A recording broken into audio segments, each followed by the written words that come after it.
Сәлем достар, менің атым Диляра. Мынау менің ағам малға жүгері тұрған трактор.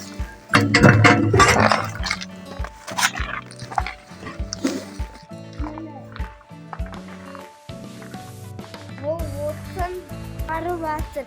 Ал мынау менің ағам Болат ағам. Бұл отынды тасып жатыр. Айнала әбәдемі күнде шығып тұр. Айналаның барлығы аппақ қарға боялған.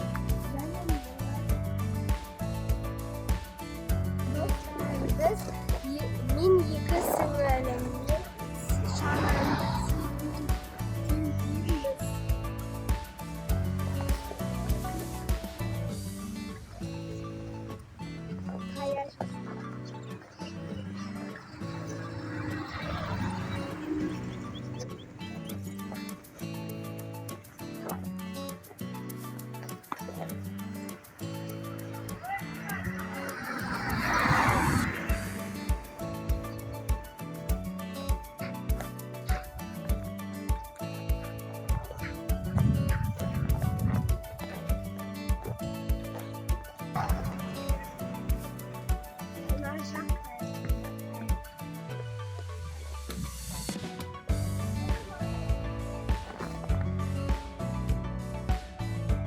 Сәлем достар, менің атым Диляра, сіңілім Даяна.